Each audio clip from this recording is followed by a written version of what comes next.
Kalau pagi hari engkau bangun, biar cara mikirnya positif, bilanglah pada dirimu, orang-orang yang berhubungan denganku hari ini, ada yang usil, tidak sopan, arogan, curang, iri hati, dengki. Mereka seperti itu karena mereka belum bisa membedakan yang baik dan buruk. Sementara aku telah mengerti indahnya kebajikan, kotornya kejahatan, dan tahu bahwa para pendosa tersebut memiliki sifat sepertiku. Bukan sama dalam hal darah dan kelahiran, namun sama-sama memiliki akal dan unsur ketuhanan. Tidak seorang pun dari mereka dapat menyakitiku, tidak seorang pun dapat membuatku kotor. Aku pun tidak pantas marah pada mereka atau membenci mereka. Kami dilahirkan untuk bekerja sama, seperti kaki, tangan, dan mata, sebagaimana dua baris gigi atas dan bawah. Saling menghalangi itu tidak alami. Demikian pula saling marah dan saling membelakangi. Itu nanti hidupmu nyaman. Akan ketemu orang yang bikin kamu mangkel, bikin kamu jengkel, bikin kamu benci, pasti. Tapi ingatlah bahwa mungkin kejelekan yang mereka lakukan itu karena mereka tidak sadar. Sementara kamu sekarang sadar. Dan diingat juga bahwa orang lain itu punya kualifikasi sama persis kayak dirimu, yang tidak pantas untuk kamu benci. Dan jangan takut, mereka tidak akan bisa membuatmu kotor kalau kamu sendiri tidak mengotori jiwamu. Nah, ini nanti kamu jadi mantap. Kalau ini nanti panjang kamu baca lagi. Kalau kamu pagi hari bangun kok males, kamu baca ini. Saat fajar terbit, saat engkau malas bangun, katakan pada dirimu, aku harus bekerja sebagai manusia. Aku harus menawar apa lagi untuk bekerja, sebagaimana tugas kelahiranku. Ayo bangunkan maunya itu, kerjalah.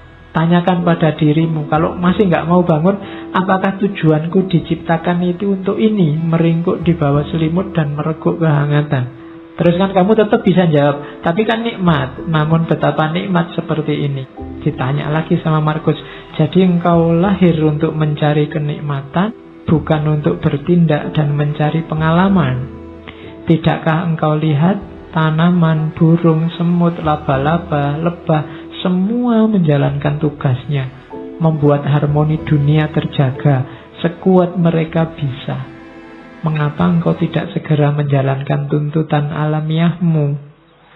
Terus kamu jawab lagi, tapi kan bukankah orang itu harus istirahat, ada tidurnya juga? Jawabnya Markus, setuju. Namun alam memberi batas untuk itu, sebagaimana dengan makan dan minum. Dan engkau telah melampaui batas. Ini sudah jam 9. Ya. Ya. Nggak ono jam 9.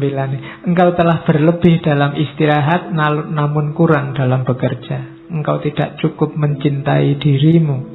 Engkau tidak mencintai sifat alamimu dan tugasmu. Orang yang mencintai tugasnya, mengabdikan diri dan menjalankannya, bahkan kadang sampai lupa makan dan mandi.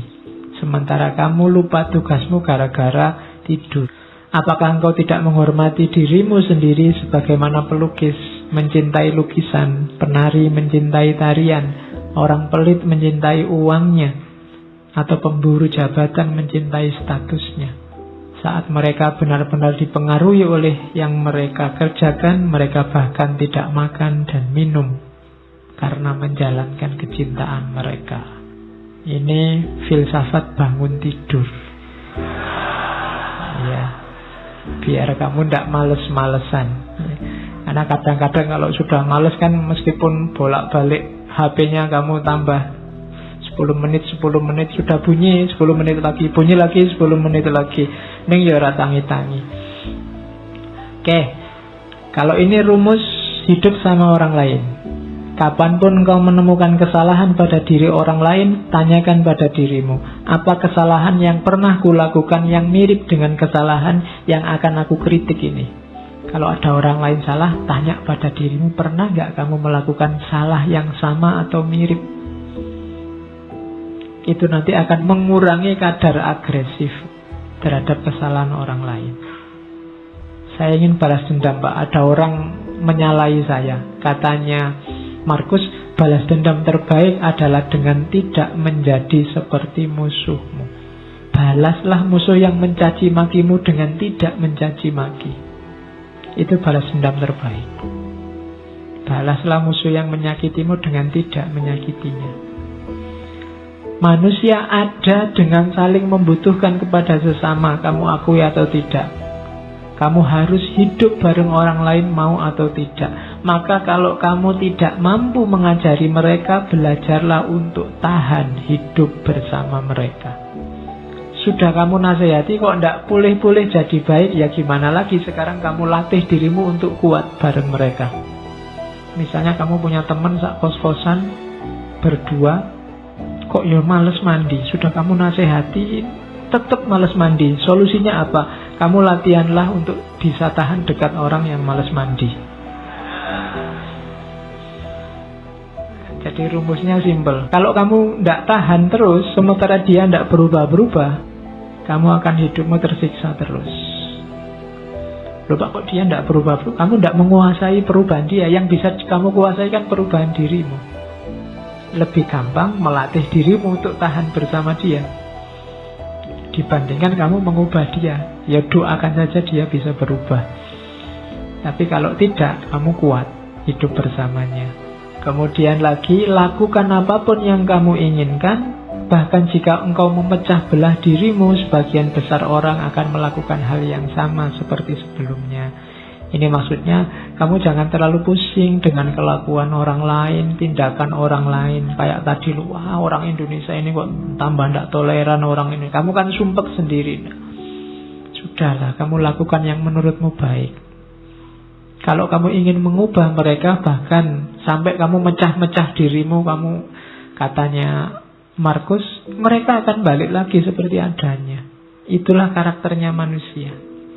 Terus merasa sayang pada orang lain meskipun mereka melakukan banyak kesalahan adalah sifat uniknya manusia. Cukup dengan mengakui bahwa mereka juga manusia.